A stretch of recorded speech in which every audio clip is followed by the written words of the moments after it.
we on? I think we're on. Oh, that's nice. Here we go then. We're back together again. I hope you are okay. It's all right. We are here together. And this is English Addict coming to you live and direct from what is left of the birthplace of the English language, which is, of course, you know where it is. I know where it is. We all know where it is. It's England.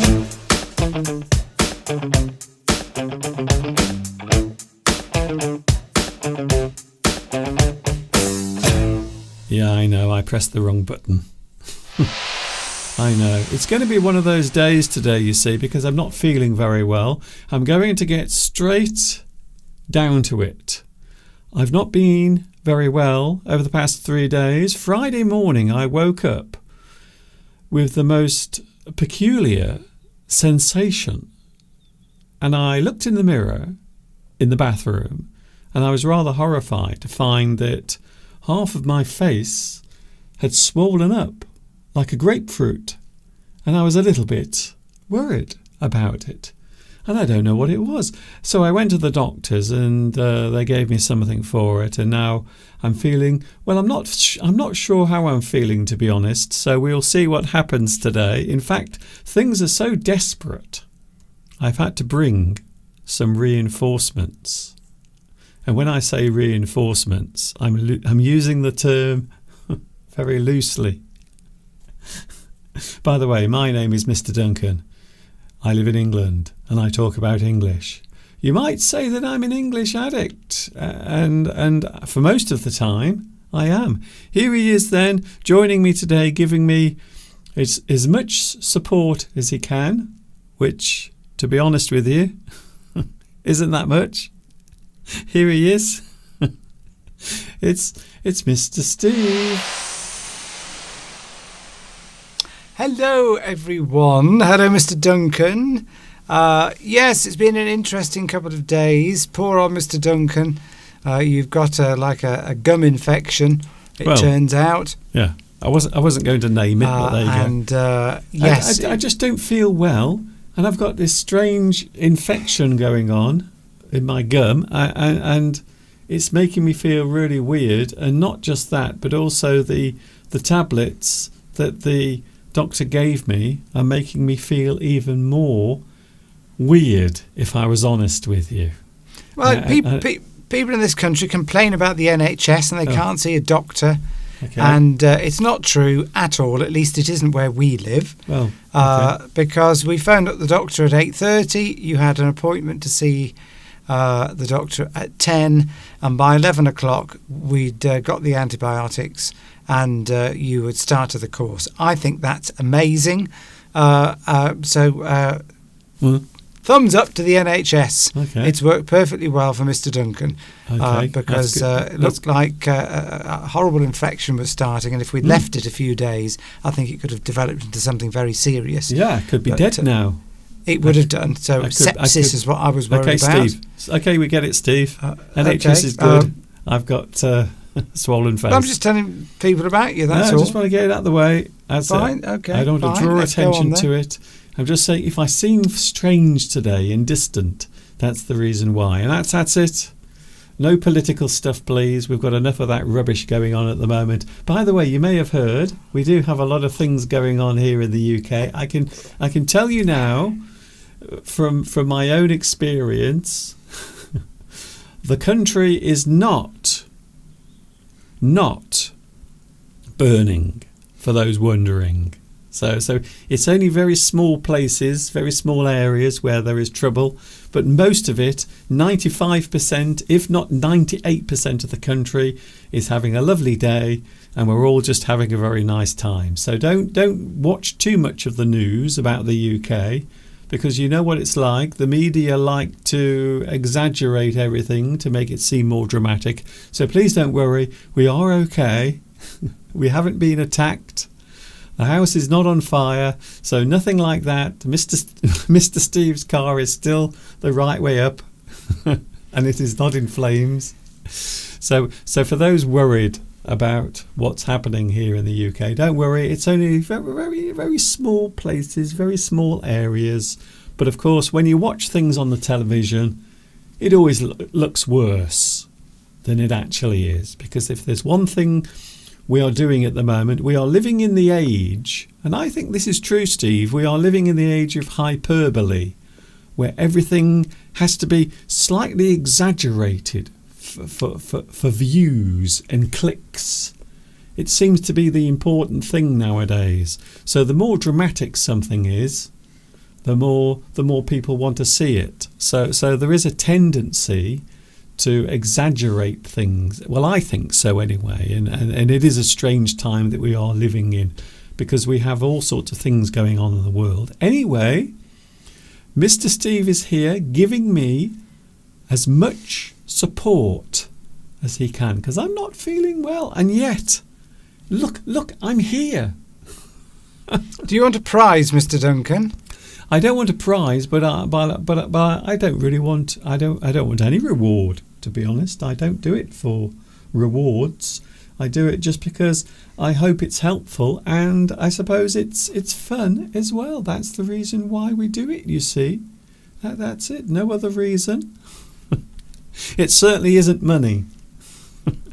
I know that if there's one thing I've realised on YouTube, you don't do it for money, unless of course you're sexy and young, in which case, well, unfortunately, that's not us. Unfortunately, because in a few days from now, Steve, I'm going to be another year older. Can you believe it? When is that? Remind me again. I'm just trying to remember when that is.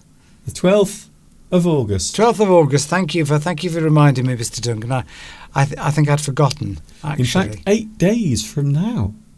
8 days? Just 8 days from now, it will be my birthday. And I have to say, at the moment, I feel twice my age. Not half my age. I actually feel double my age. I don't know. Isn't it strange, though? What my situation on Friday proves, Steve, is how quickly life can turn or change. Yes. 1 minute your life's fine, the next minute disaster. So you went to bed perfectly well and no problems whatsoever, and woke up with one side of your face swollen up. Yes. Due to some infection that must have been festering away for several days. I know. We don't want the details. You want me to support you, Mr. Duncan. Do you want me to say something or just not say anything at all? So there's a word, festering. If something's festering, it means it's there in the background. You don't really notice it. Mm-hmm. And something is building up slowly, like festering anger. Yes.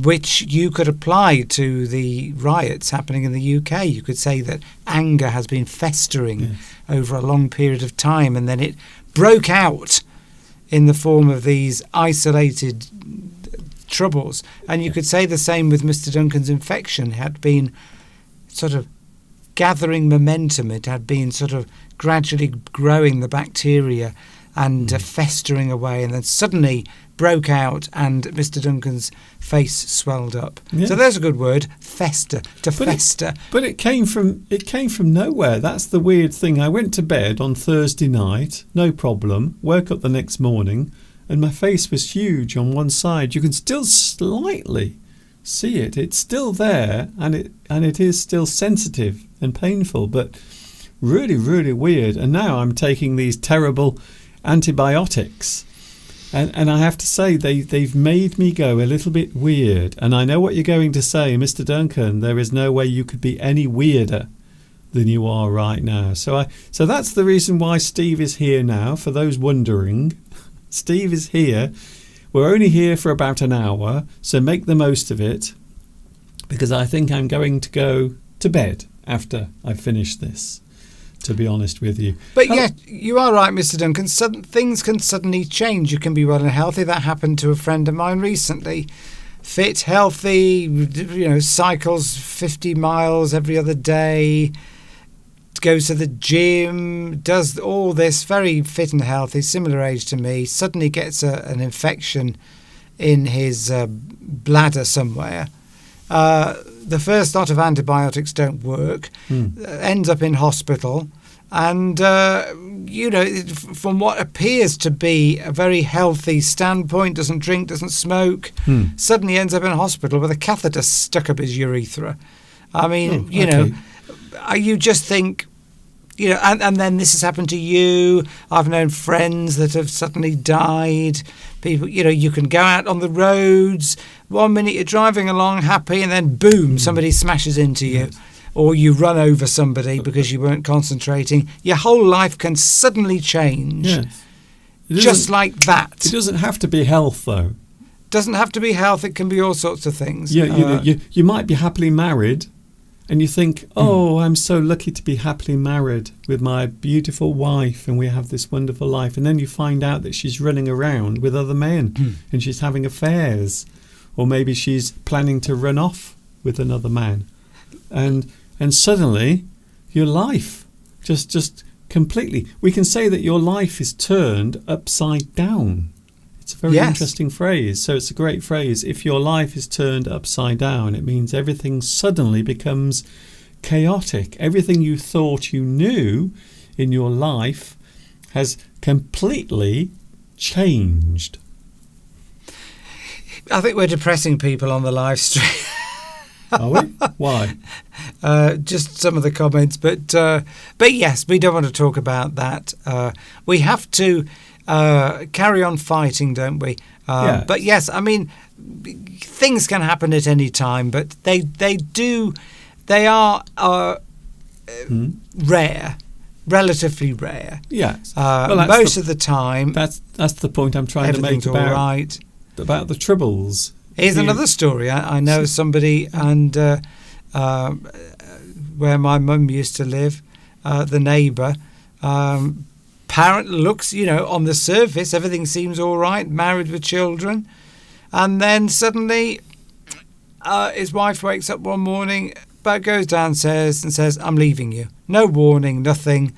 Had enough of this relationship, can't do it anymore, goodbye, and walks out. Yeah, this is it. And then divorce papers, and he doesn't know why. I mean, I don't know the reasons, but or get into that. But just your life can suddenly change. So make the most of it when it's going well. Which is why people say to me, "Why are you still working, Mr. Steve?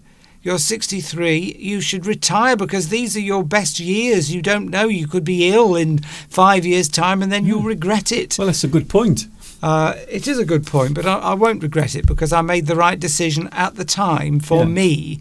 So if something happened to me, if I got ill, I would just say, well, that's life. I can't do anything about that. In theory, I should have another 20 years, but who knows? But this is it, isn't it? And there is a positive point to make. Even though this sounds negative, my positive point would be treasure each day that comes your way, and when you can actually get out of bed and open the curtains and see the sun and the sky, and you can walk outside and feel the breeze on your face, that's it.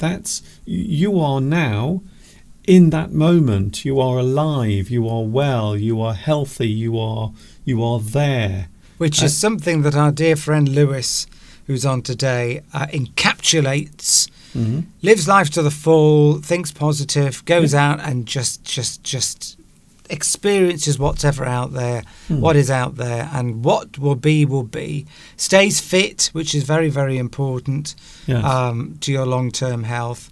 In fact, they've said now that walking 20 minutes or half an hour a day is equivalent to the development of a wonder drug that you would just be the end to all wonder drugs. There's nothing you can do for your health that's better than just taking exercise every day. There is no wonder drug that would ever be developed that could be as good as that. It doesn't stop you from getting hit by a bus, though.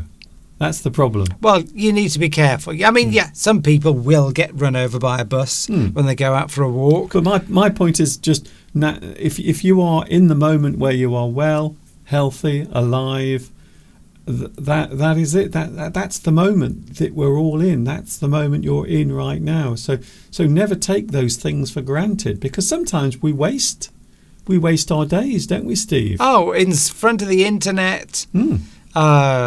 Texting. I spend a lot of time just reading stupid news stories on the internet and getting myself wound up and angry Yeah. about articles, and then I write comments underneath and join in with all the other hundreds and thousands of people that are writing comments, and then do I get a like? How many likes have I got? How many dislikes? Yes. And it's all a little bubble. Yes, but you have to remember, as I said at the start, Steve, this is what it's all about nowadays. It's getting reactions. We could say things on here, Steve, that would get a reaction. And within a month, we would probably get hundreds and hundreds of viewers. But I don't want to do that, because you could only do it for a short amount of time before people then move off and watch another person doing the same thing. So we could be quite outrageous if we wanted to. I am very capable of doing that. I could say things now that would be outrageous. Steve could. In fact, sometimes Steve does say things that are outrageous. Not terrible, but sometimes a little outrageous. But that's what it's all about. And your reaction, Steve, is what internet sites, media outlets, and people who publish all of their stupid comments on Twitter, that's what they want. Yes. They want a reaction, because that's what generates views, clicks, and money. That's what it's all about.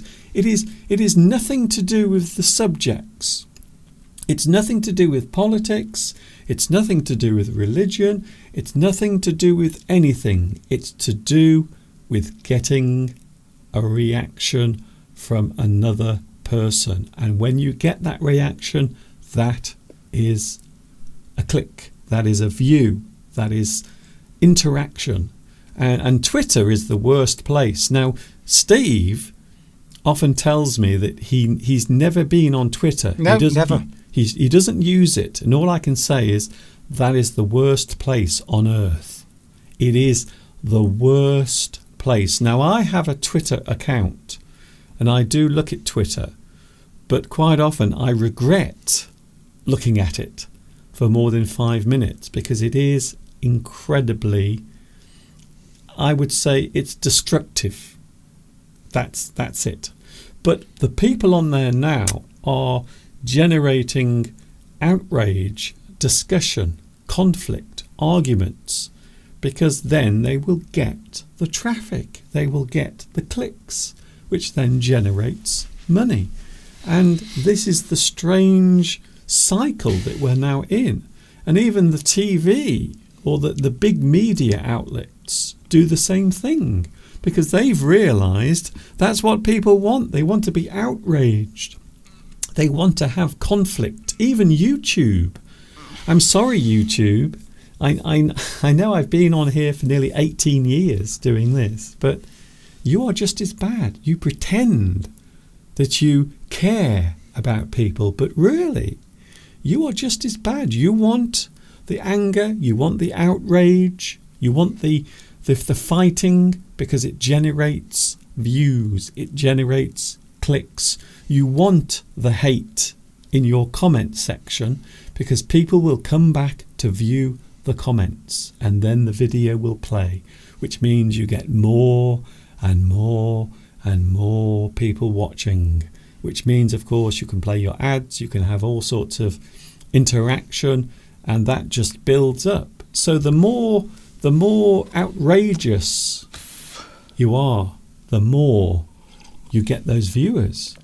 So I think this is serious, Steve, because it is the state of everything at the moment. If you put the television on, it is always the same thing: violence, aggravation, death, destruction. Never anything nice. You never see flowers growing in a field on the news. Oh, today some very lovely flowers came up in someone's garden, and now we go over live to the garden where the lovely flowers are growing in the garden. No one will watch that. But of course, if someone came into the garden and started destroying the plants and breaking them, then you would have a news story. because then you could report on that terrible event. The flowers have been destroyed, they've been torn up, they've been wrecked by someone, and then suddenly you have a more interesting story because you have something to talk about, something dramatic is happening. And that's what I'm saying about the age we are living in now. Because of the internet and because of information coming at us so fast, Steve. It's all right, I'm nodding off. You've been on a 5-minute rant. No, this is not a rant. I'm sure there must be a lot of people now going, yeah, that's right. You're right.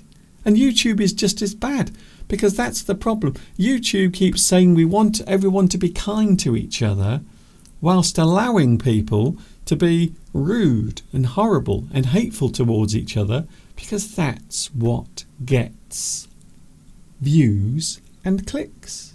It's true. Yes, talking about going back to living in the moment, that is something that I'm always constantly working on. It's something I'm very bad at. I'm always in here thinking, not really truly with it. Whereas, but I mean, it would seem that I'm with it when I'm on this live stream, and I am. This is the one of the few places I am absolutely in the moment, because I have to be, because I know you're all watching. So I can't sort of drift off and pretend I'm not really here and start thinking about news items or problems or something. I have to be absolutely in the moment. Otherwise, you will all know, oh, what's Mr. Steve doing? He's not really listening. He's not concentrating properly. So that's what, and the other time I'm really in the moment is when I'm singing or involved in music, because you have to be, because you have to concentrate. Oh, and the other one is when I'm swimming, which I don't do very often. But swimming, I really have to focus on swimming, because I just sink. Where was if the I last don't. time? Where was the last time you went for a swim? I can't remember. Oh, years and years ago. Probably the last time was when you filmed it. At the beach. At the beach, which you sometimes show. That was probably the last time. But I'm always in the moment when I'm swimming, because I'm not a very good swimmer, and I have to concentrate on not drowning. So that sort of survival instinct kicks in. So that's 3 things. But if I go for a walk or a run, my brain can be, I can just forget about it. I couldn't tell you anything. Sometimes I can go for like a half an hour walk and I couldn't tell you anything about it, because I've passed all this beautiful scenery, but none of it I haven't registered with me, because I've been thinking about things. But if it's something I've got to really concentrate on, then I can be in the moment then, which is, because it's stress. It's stress. If you're not in the moment, you're actually causing stress to yourself. I know it gives me stress. So I'm going to unsubscribe. I think I'm going to make a decision here live. Again? That, because I do subscribe to I won't say which one it is, a newspaper, and I get articles obviously sent through to me from them, pay so much every month, because a lot of newspapers now, you don't go and buy the newspaper, you read them online. I'm going to unsubscribe, because it's just, I don't need that stress in my life, because 99% of those stories don't have any effect on my life at all. Yes. They're just things that will get me riled up and angry. Yes, well, in fact, what you're doing there, Steve, is just proving the point I just made. That's what gets the views, that's what gets the clicks on the internet.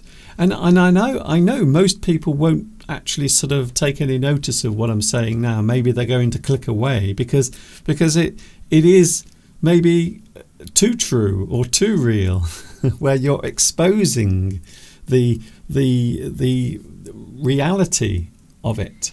So when you think about it, the reason why we often do things is because we are getting something from it. And it is true, people are selfish, and it is nature that makes us all selfish. But of course, it is possible to somehow use that impulse in certain ways, especially with Mr. Steve subscribing to that particular newspaper. So because it feeds you the things you want to read, it will carry on doing it. And then, of course, you get pleasure from looking at it, or you like to react to it. And so they give you more of it. And then you subscribe for another month, and then another month, and another month, and it just continues. And then after a while, you are doing the same thing, maybe, or you've been doing it for maybe 2 or 3 years and not even realise that all of that time has passed. In which time, they've made loads of money out of you, and you have gained nothing. There we go, Mr. Duncan. I've made a note to myself that I'm going to do this when we come offline. Yeah. If I've written it down, it's more real and I'm more likely to do it. Yeah. So there's a note. I know you don't like me doing this, but there's a note for me to stop doing it. I'm sure they will entice me back with a half price offer in a month's time. That's it. But it is that.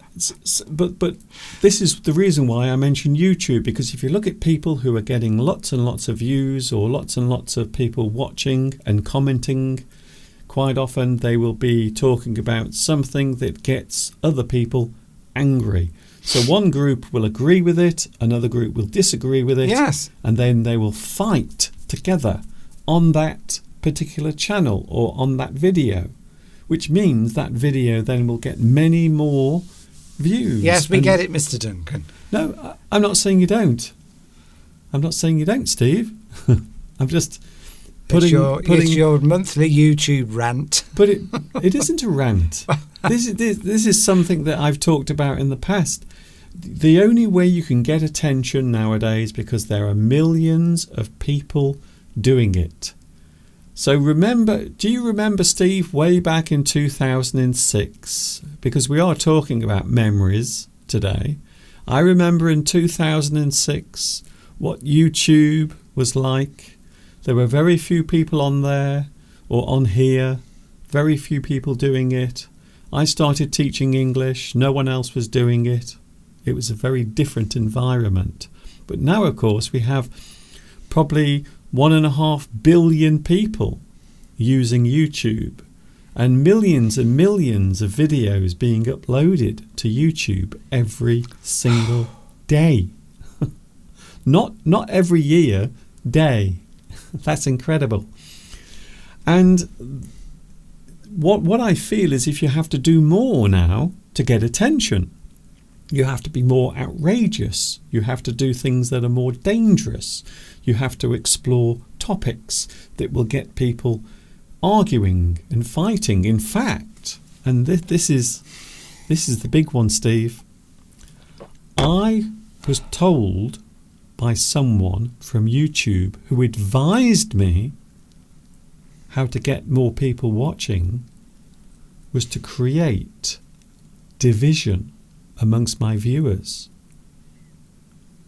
That was the advice that came to me from YouTube itself.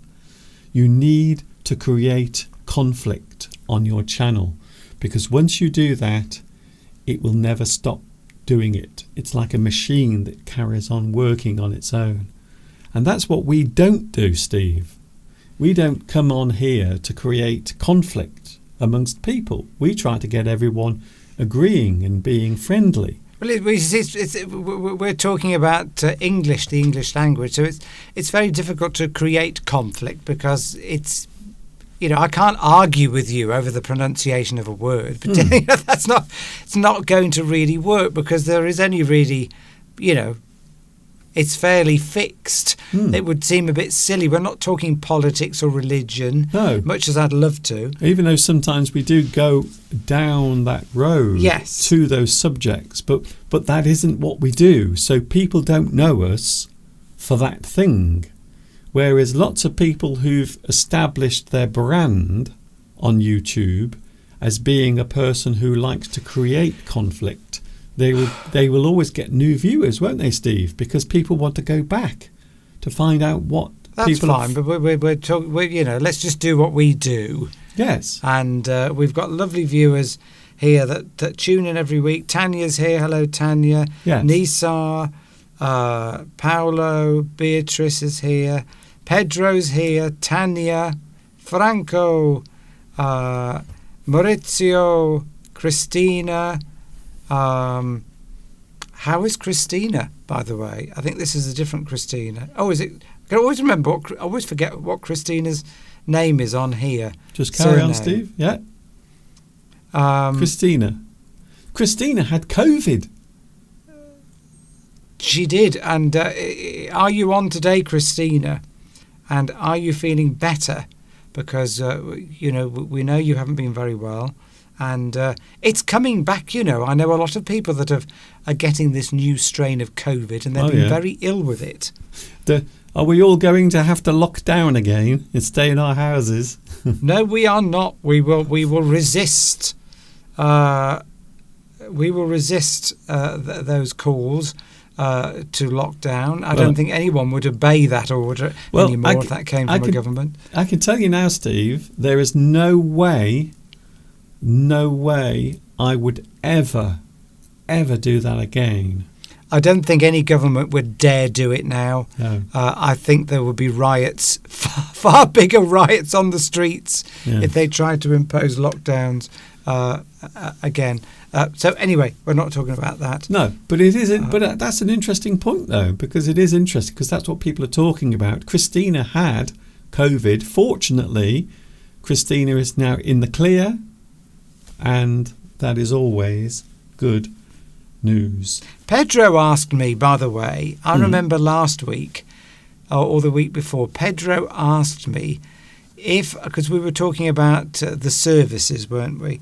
And going into the services, would I go into the Army, the Navy, or the Air Force? I remember this question, Pedro, but we didn't have time. I didn't have time to answer it last week. I think, where do you think I would be better placed, Mr. Duncan? Surrounded by... Don't say that. So I wouldn't like to be at sea because I would feel queasy all the time. Yes. I don't think I would want to be in the air flying either. So I think I would have to go in the Army because I think that's probably the only place that would suit me. So Army is the answer to that. So you see, you ask me questions, I might not be able to ask them at the time, but a week later I can answer them. Yes. Yes, so we have...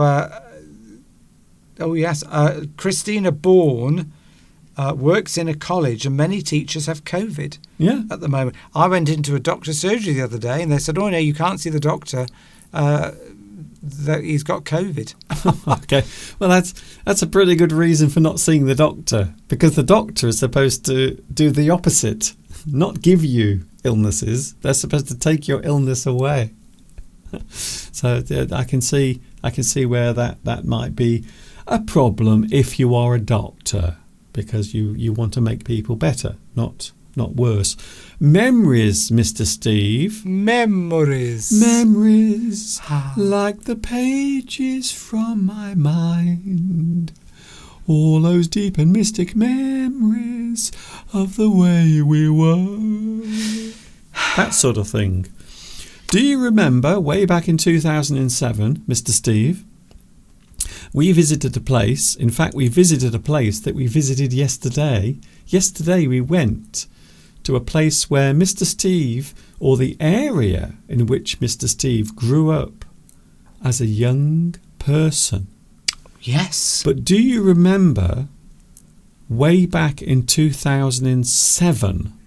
So we are going back around 17 years. We went to a place called Chipping Campden. Ooh. And we were with your parents. Your mother and father. Well, I have the video right now. Really? I've made some edits to the video, but this is us. I'm not in the video, but Mr. Steve is in the video, and also your parents are in the video. 2007? Way back in 2007. I can't believe you found that. I didn't know you were going to show that today, Mr. Duncan. No. Well, here it is. We're going to have a look now. So this is... Way 2007 in Chipping Campden, Gloucestershire, which is where I went to school. Yes. From the age of 11 to 16. We actually visited your school yesterday, didn't we? We did. I haven't been back there for probably 20 years. So here we go. This is way back in 2007, and then a little bit later we will look at a video that we filmed yesterday in the same place.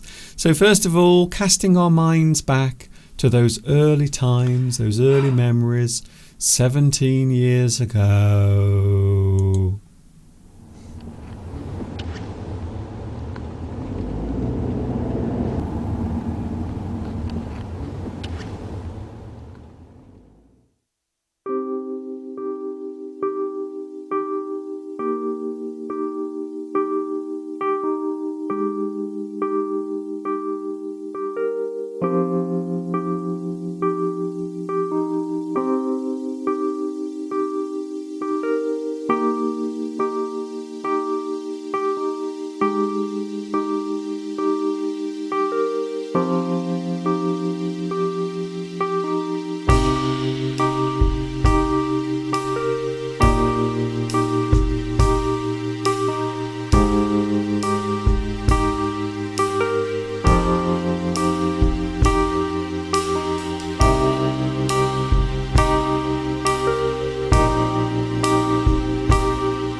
Oh, Mr. Steve, what do you think of that?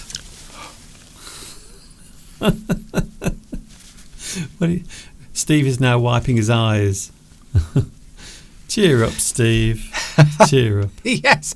God, didn't I look young then? You haven't changed a bit. Dear, oh dear, that's quite frightening. So that was. I suppose I should just explain. That was way back in 2007, and we were in a place called Chipping Campden, and we were actually there with your parents walking around. And I remember we'd just been to have a look at a new car, or a second-hand car, a used car that your mum wanted to drive around in. And I remember that day very clearly. Lots of strange things happened on that day, didn't it? Because all of those sports cars came by. And we saw yesterday some old cars as well. So wasn't that strange? So there was almost a very strange similarity between what happened yesterday and what we saw in that video. Yes, that's at Chipping Campden. Yes, it's not Camden in London. No. It's a separate place in the Cotswolds, which is a very beautiful part of the UK, sort of in the centre of the UK, sort of south central sort of area, where I grew up in, and I went to school in this particular town. And yes, nice. So that was 2007. You had just come back from China then, hadn't you? Yes, that was the same year I came back from China, and a lot of things were happening in your parents' life because they were planning to move, and all sorts of things were going on. It was a very busy year. I always remember 2007 as being this roller coaster ride. It was actually quite a traumatic year. So I'd come back from China. We were together again, which was a nice thing.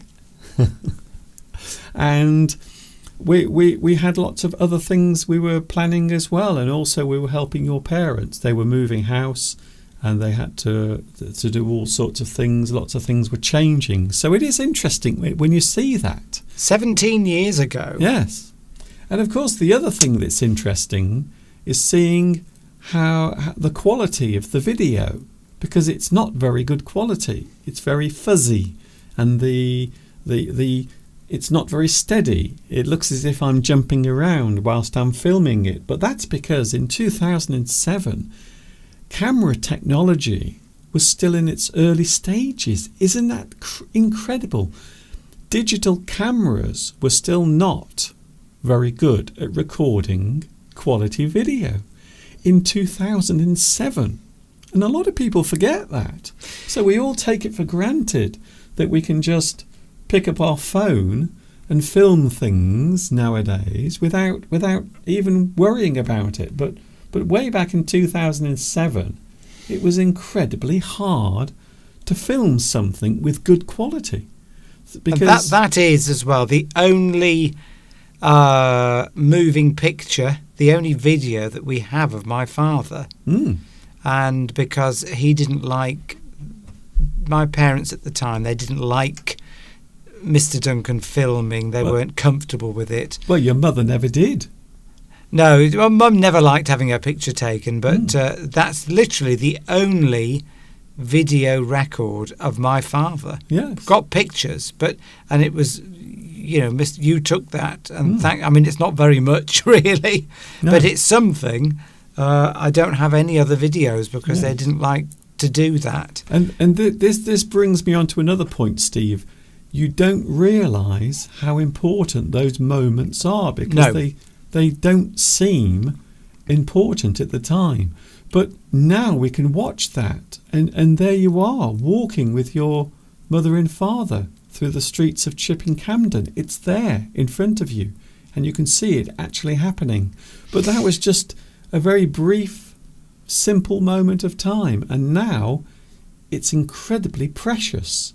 And that brings me back to what I said earlier about if you can wake up in the morning and you are alive and you can feel everything around you, that's it. That's the moment. That's the most important moment that you have, is that moment that you're in at that very time. It is. And so video, that's why I like recording things. That's why I like taking pictures. It annoys Mr. Steve so much, but I always feel it's an important thing. In fact, when I was recording that, and I bet you don't remember this, Steve, but you were annoyed that I was doing it. Your dad was annoyed that I was doing it. Yes. But now we have the record. We have that moment of time. I was annoyed because I knew it would annoy my parents. But it just shows. And it's funny, actually, and thank you, Fariborts GH. Rest in peace, your mother and father. Thank you for that comment. I appreciate that. But I remember where I was brought up from the age of 7, where we used to live. The house is gone now. It was demolished. Yes. And they built a new housing estate there where I was brought up in. And a few days or a week before my parents were moving out, Duncan said, came round with his camera and said, shall I film the house? And my father wouldn't let you do it. No. So I actually have no record of the house. But I did film it. Secret. Did you? Oh, I came round and I filmed the outside of the house, and there are some shots of your mum and dad together talking, and I can't find the video. Right. So those videos are buried away in my archives, but I'm going to try and find them for next Sunday. But there are lots of video clips of the house you lived in, Steve, as a child. It's gone now. It's been demolished. We went there yesterday to see what it now looks like. I haven't been back there for 20 years. Strangely enough, I didn't feel... I thought I was going to feel sort of a bit of an emotion, a bit upset, but I didn't. So I was quite pleased about that. But the thing is, you didn't even recognise the area because it's all new houses. So you can't even see... So. Gone. You can't even see where the house was or any fragment of the house. So that video that I made, those videos that I recorded all those years ago are now very precious because you can actually relive those moments. You can see the house. You can see inside the house. Yes. By the way, your dad wouldn't let me go upstairs. No. I wanted to film... He was a bit funny like that. I wanted to film your bedroom as it was. So I wanted to film where you used to spend your time, but your dad wouldn't let me. He said, you can't go upstairs. I thought, okay then, no problem. It's not, I don't lose out, but you won't have those. You won't have those. I don't have those memories. I might have. I don't think I've got any pictures of my bedroom. Mm. But anyway, we do have a lot of video clips of your house as it was before it was demolished. I've got a lot from when I was a child. Yes, I used to take lots of pictures, but not video. But not video. There's certainly no video. No. So again, that's why it's so important to have these little memories. When you take a photograph or a video, you are literally capturing time. Yes, and you can look back. Yes, and you can relive those moments, and they can be happy times, they can be sad times, especially if you watch maybe a video of a family member, maybe one of your parents who is no longer around. And I have videos of my mum. So I have videos, I'm very lucky, I have videos of my mother, and I can hear her talking, and she's alive, and she's in the videos. She's still there. And it's amazing. You can actually still almost reach out and touch that person. You can almost hug them through the screen. I still find that very odd, that when celebrities die, singers, actors, that they are still available to see as they were in a video. I still find that I can't almost comprehend when I see them why they're not still there. It's like when I look at a picture of my mother. Well, there she is. There's a picture. Why isn't she still here? And it's the same with people that die, celebrities. When it's I don't know. I don't quite understand. I know it's physically. It's on. It's the digital or whatever. Light has captured that image. I understand all that, but to see them still moving around, talking, actors in films, but they're not here. It's a very odd thing for your brain to comprehend. And of course, up until relatively recently, if in terms of history of human beings, it's only in the last sort of 150 years or so that we've been able to capture images of people. So before then, that was it. You only had your memory of that person. Well, if you were lived in a rich family, somebody might have painted you. But for the vast majority of the population, there was no access to images of people that had died. Yeah. But even photographs, and that's the other thing that I still find fascinating. Even photographs. We assume that photographs were around for a very, very, very long time. The ability to take a photograph, but it is still a recent thing in the development of humanity. Photography is just a couple of steps back. It's not even something that has been established. It is very recent. Driving cars, flying aeroplanes, all of this stuff is relatively new. So I think every time this type of technology changes, Steve, I think it does change us in a way, because now we can relive things in almost it's almost creepy how realistic and how real everything is that we are playing back.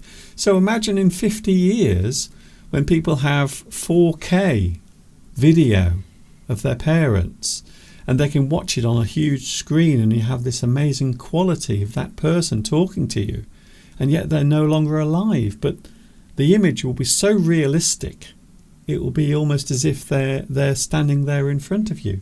I'll probably be able to recreate it in some kind of hologram. Of course, you won't be able to interact with them, but yes, is it a good thing that you can look back, or is it better that you just remember them in your mind? Because that's how we used to just remember people, just memories. That's all we had. We didn't have any physical, we didn't have a photograph, a video. Which is why writing was so important. Which is why stories were so important. Which is why when you write things down, that was the only way of recording anything. Drawing something, painting a picture or a portrait of a person. That's the only way you would ever know what that person looked like. So we only know what William Shakespeare looked like. We don't have his photograph, but we do have portraits that were painted or sketches that were made of these notable people. And of course, when we go back even further in history, Steve, we have sculptures, we have busts of people from way back in time. It's interesting. If you were rich and famous at the time, yes, or you're a leader or something, you might get a bust made of yourself out of marble. Or you might have, if you're a member of the aristocracy, or a great leader, you might have your painting done. But of course, that takes hours and hours and hours. Yes. It's amazing to think you can take a picture of somebody now in seconds, and there it is. Yeah. But anyway, yes. But that is it, isn't it? We take it for granted that we can just take pictures, and they're then stored away somewhere, and maybe we don't look at them for maybe 5, 10, 15 years, and then one day you will go into that file and suddenly all of those pictures will be there. And the most fascinating thing, of course, is when you see yourself in older photographs. That is the one. That is the big one, is when you see yourself projected in front of you. An image of yourself as you were. And you said just, Steve, you look so young in that video. Yes, nobody's said that I am very disappointed in the live chat. Nobody's said, Mr. Steve, you look exactly the same now as you did 17 years ago. I'm very disappointed in you all. There might be a reason for that. I did actually. Here's something funny. I was seeing a customer the other day, and I was lying about my age as a joke. I said I was born in 1986, 86. So this, and she laughed, and of course I laughed because it was a joke. She said, "Blimey, if you were born in 1986, you must have led a rough life." In other words, she was saying, "Wow, you've aged badly if you were born in 1986." So yes, I'm not having much luck at the moment with people saying I look younger than my age. No. Of course, you can't get away with it forever, can you? That's true. Have I heard about the Sandhurst Academy? Yes, I have, Pedro. Sorry? The Sandhurst Academy. Yes, I have heard of it. You've got to be sort of quite clever to go there. I think that's where the officers go. That's where all the officers come from. I think you've got to Can be I just answer? Okay, Steve, can I just answer a couple of questions here? Mr. Steve's house was demolished. So we've had one or two people asking that. It was demolished. It doesn't exist anymore. However, I have video footage, some clips, and if I can find them during the week, if I'm feeling well enough, then we might have a little look at Mr. Steve's house next week. Thank you, Beatrice. I didn't comment on the video because it's obvious that you haven't changed. Well, thank you. I know. I was only joking anyway. I was joking because obviously you can't possibly look the same after 17 years. You definitely can't. No. Even, no amount of Botox will cure that. So yesterday we were in the same place. Would you like to see the video that we took yesterday when we were in the same place that we were 17 years ago? So this is yesterday, and you might recognise one person in the video.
there, can you see what I'm doing? I'm using the last ever working telephone box in the UK. The last one. This is the last one.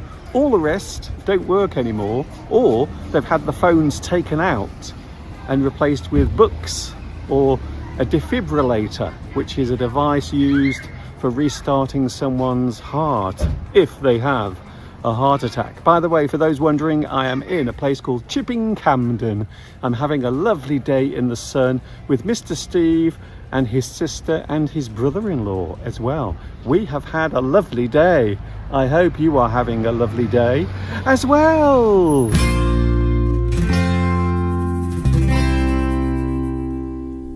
So you can probably see that the quality of that video was slightly better than the one we showed from 2007. And yes, we were there yesterday. I wasn't feeling great, but I managed to go there, and we did have a good time in the end. The weather was lovely, and there weren't too many people there. I thought there would be more people there yesterday because it does attract a lot of tourists to that area. But very. You saw there the typical light coloured sort of goldeny yellow sandstone that is the local stone that all the houses tend to be made of in that area. In fact, you can't build a house in the Cotswolds unless it is made of that stone, or at least something that resembles it. Yes, it's called Cotswold stone. Cotswold stone. And Christina, I'm quite embarrassed to admit that I don't know what Chipping means in Chipping Campden. There's another town called Chipping Norton. There's a few with chipping at the beginning, and I can't remember what it means. So somebody may well break. It means cutting or breaking. Well, that's the definition of the word. Yes, but whether it means that in the context of the name of the town, I don't know. But it was famous. That town was famous, as were a lot of towns in the Cotswold, for sheep farming and wool, the wool industry, dating back to sort of 1500s, if not earlier. That market hall was where the sheep would come to be sheared, I seem to remember from my school days, or sold or something like that. But yes, it's very much an area of the country famous for its wool, and you can look that up, going back hundreds and hundreds of years. As a definition, chipping means to remove a small amount from something. So that is the definition of the actual word, not in reference to the name of the place. However, quite often they would give each area a slightly different name just so they weren't confused with each other. A little bit like here in Much Wenlock. So Much Wenlock is very close to another place called Little Wenlock.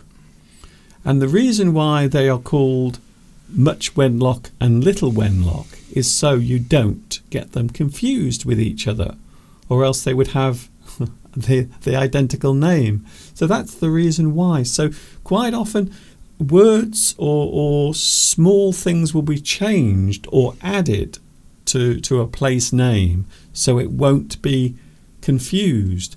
Or of course it can identify all of those places belonging to a certain area, which I think is what is happening there in the Cotswolds. Well, Fariborts has looked it up, and chipping means market. There we go.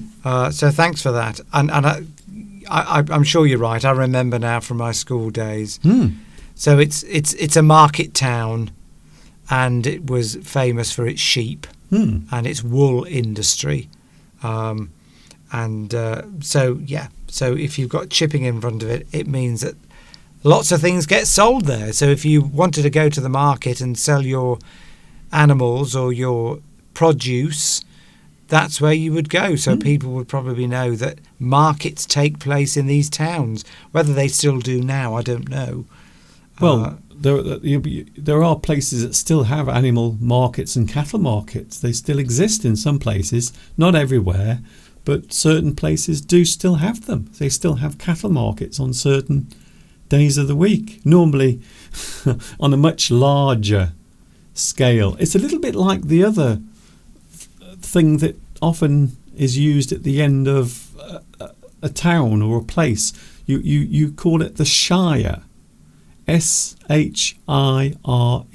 which of course relates to the surrounding area of a town. So, for example, I was raised in a place called Stafford, and the surrounding area, all of the small villages that surround Stafford are called, well, it's known as Staffordshire. So the shire relates to those places that surround one particular like a town. district, you could almost say. Yes, it is. It's the old phrase that was used to show that those were the surrounding areas of that one town, that one place. Probably originally there was some lord that that ruled that area, probably, and so to make sure everybody knew it was his, it would have been his. I mean, there's Gloucestershire. We were in Gloucestershire yesterday, Staffordshire, and we of course live in Shropshire or Shropshire. You don't pronounce it Shropshire, you pronounce it Shropshire, sheer at the end, not shire. But yeah, all to do with historical land boundaries and who would own it, going back hundreds and hundreds of years. So in this area, we call it Shropshire, even though there isn't a place called Shrop, because the old word for this area was Salop. So that's what Shropshire was originally known as. So Shropshire is still used, although this area was part of a place called Mercia. Mercia was the area in the Midlands, and that was the old name for it, Steve. Yes. In fact, we still use that in certain respects when we talk about, for example, the areas that are policed by certain authorities. So we still use Mercia, even though the area itself doesn't actually exist anymore, but we still say things like West Mercia. We still relate to that place, even though it doesn't technically exist anymore. It's very strange. Loretta says, comparing the two footages, the one from 2007 and the one from yesterday, not much has changed in the urban landscape. No. Well, no, because the locals won't be allowed to change it. There will be very strict planning rules in place all over the Cotswold and in these old villages. Then you cannot change even the style of the windows in the houses. You would be heavily fined. You would have to get planning permission. If you wanted to convert a building into something else, it would all have to be kept looking exactly as it does. So that town, Chipping Campden, pretty much, probably, if you went back there 100 years ago, 200 years ago, it would look very, very similar. Because you can't change in those sort of towns in the UK. It's the same in Much Wenlock. You can't just demolish a building and put something up that's modern. You wouldn't get planning permission for it, and that's probably, I would think, in many other countries as well around the world. So that's why it hasn't changed, because no one's would be allowed to change it. Yes, it wouldn't be allowed anyway, because the buildings are protected. You might say that they are protected by law. They're all protected, and some of those buildings will be hundreds and hundreds. Probably some of those buildings will be 400 or 500 years old. Probably, very, very old buildings. Probably very cold in the winter. I would think very poor insulation. Yeah. If you've got solid brick walls, but very good for soundproof. Yes. Solid brick. If you ever want to live in a house where you know that you're not going to hear much noise from the outside, make sure your house is built of solid brick or solid stone, and then you are okay, definitely okay. So it is interesting how we still have a connection with the past, even though you said earlier, Steve, what I found interesting also yesterday is what you said is you didn't feel much in the sense of the emotion that came from it. And I think that's an interesting point to make, because if you look back at something that has happened recently, there is always a strong connection. But I think as time goes by, that connection becomes less and less. It almost fades away. So it was around 30 years, over 30 years, maybe 35 years, since you actually left that area and actually moved away properly. And you said that you didn't feel that connection yesterday. No, well, my parents left there sort of 15, 16 years ago, probably. So I used to go back and visit the old, where I grew up, until they left. But yes, I was expecting to go back. So I haven't been back there probably 20 years, as I've said, to where I was brought up. I was expecting maybe to feel more sort of sadness or emotion around that, but I didn't. Maybe that's because I'm a bit older now. Maybe it's because I've lived in the West Midlands area for far longer, so that feels more like home now to me. And I don't have any friends in that area. I haven't stayed in touch or in contact with any school friends or anybody that I used to know back in the, I'm talking back in the 1970s now. So I've got no connection there. There was a bit of emotional connection, but it wasn't too much. So I was quite pleased, because I didn't really want to get upset. And as you get older, I think you let go of these things a bit easier. Yes, it is interesting, isn't it, though, how that can happen, how you think there will be more reaction, because you thought maybe you would react a lot stronger, but when we got there, there was almost nothing. No, it was nice to go back there. I was feeling quite happy to go there, but I didn't feel sad. No, because in my mind, that's the past now. I've got no connection with anybody there. I don't know anybody there. I mean, nobody said, "Oh, Stephen, nice to see you back." Yes. I didn't get a welcome as we arrived. No. Not that I would have done anyway. But yeah, it's because it's a relatively large, town. It's about 1,000 people live there. I think maybe more than that. But yeah, no. So I was quite pleased in a way. I just visited. We left. That was it. I didn't see anyone I knew. Didn't recognise anyone, which you wouldn't do in a town that size, yes, where probably 3/4 of half the people there were probably visitors anyway. So one thing we did notice is there were more tea shops than anything else there. Yeah. Well, that was. Can I just point out that was your hometown, the place where you were raised, and that's a place called Moreton in Marsh. So that's another place. And Chipping Campden is quite close, so you drive a little bit further and you can go to Chipping Campden. So that area was where Mr. Steve was raised as a child. Yes, and it was beautiful. You don't realise at the time when you're a child, but it is a very nice part of England to live in, and very expensive to live in now. I don't think, we couldn't afford to buy a house there, Mr. Duncan. The house prices there are about double what they are in the rest of England, because it is just a very picturesque area. But anyway, yeah. And of course the most famous area in that particular part is Chipping Norton. Chipping Norton is where many celebrities live there, and politicians live there. So lots of big celebrities, lots of big names. Lots of people driving around in giant Range Rovers is what you will find. So in that area, Chipping Norton is the area where the really posh people live, and lots of celebs as well, celebrities, royalty even, will often be seen walking around Chipping Norton. Ooh, very nice. We didn't go there though. We didn't go there, unfortunately. Everything is overpriced.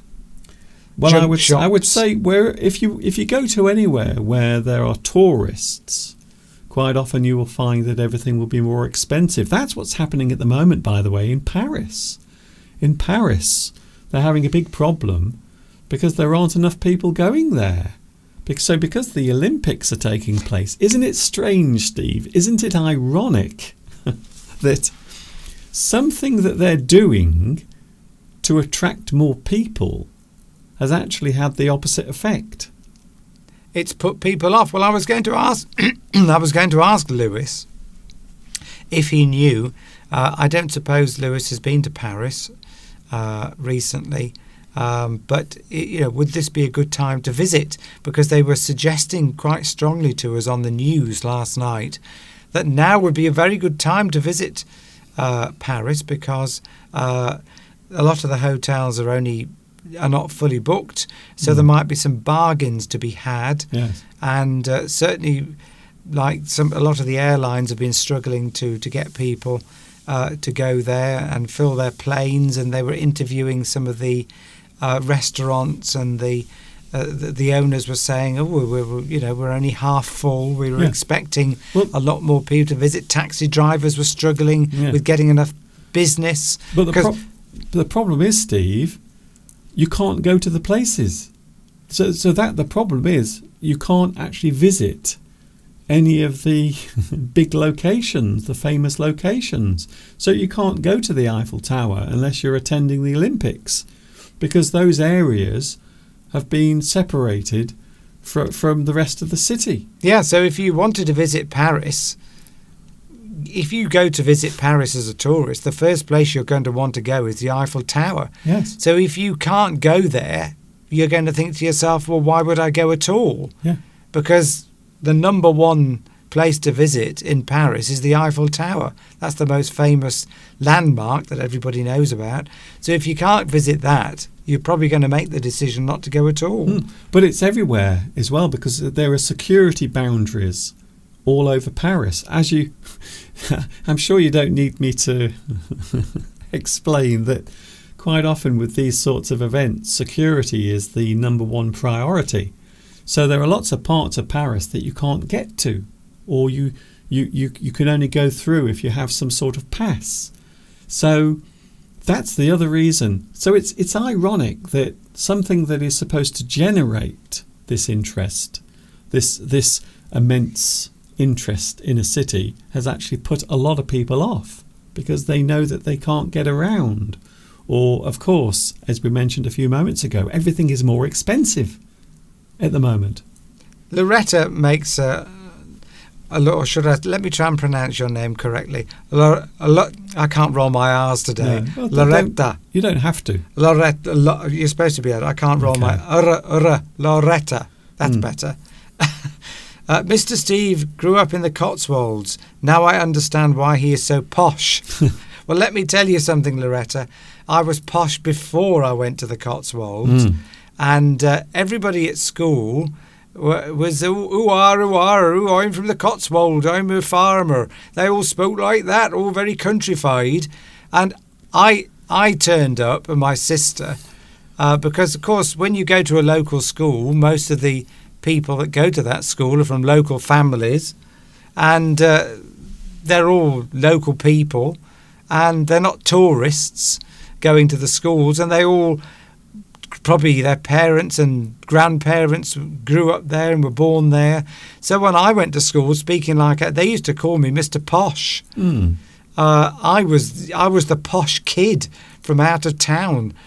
My sister didn't get, and I used to get a lot of, not bullying, but a lot of ribbing, shall we say, a lot of mimicking. What do you mean, ribbing? People used to call me posh and a snob, because and my accent then was even posher, because for some reason my parents had very posh accents, even though they didn't come from posh families at all. No.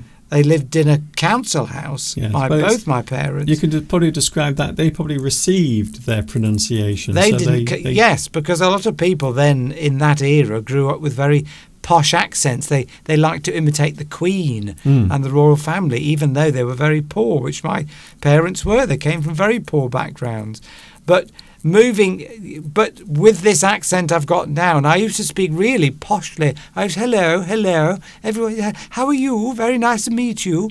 I've lost a lot of the poshness over the decades. But imagine me going to a school when they're all it's a nice day today, and I was going hello, yes, nice to meet you, yes, wonderful. I used to get a lot of ribbing, as we say, a lot of people. So when you rib someone, you are making fun of them. A lot of people made fun of my accent. Yeah. I think a lot of people still do. Yeah, so I was posh before I went to the Cotswolds, because most people in the Cotswolds are not posh. Because most of them are just sort of relatively ordinary people with ordinary jobs and ordinary lives. It's only a certain percentage that have all the money. Yeah, but I think over the years, to be fair, that area has become more affluent. So there are more people living there now. Definitely. With money. So there are more people living in that area now with money. That's why most people think of that area as being the place where a lot of the wealthy people live, because basically that is the case, because over the years people have moved there. It's become a very attractive place, and it's not far from London.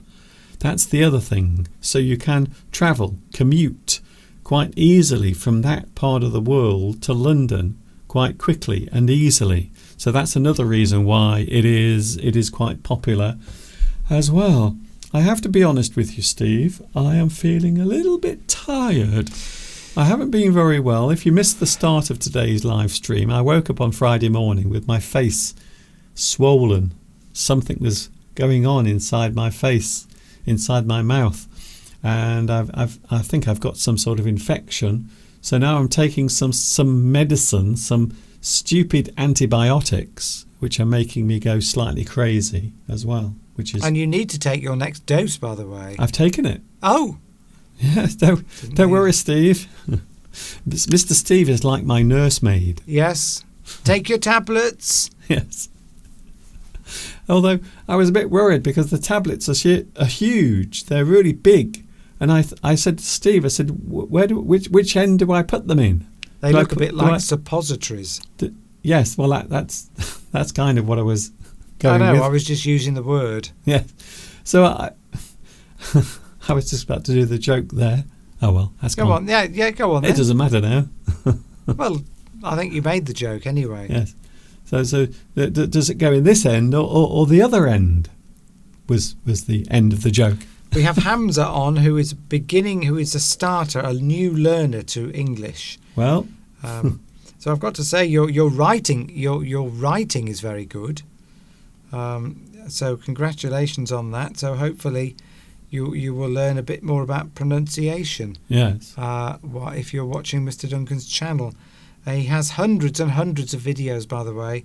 So, do have a look at Mr. Duncan's other videos. Yes, there are many videos on my YouTube channel. I will be going in a moment because, well, to be honest with you, if I was honest, I don't feel that great. That's why Steve came on at the start, just in case I collapsed on the floor and then Steve could take over.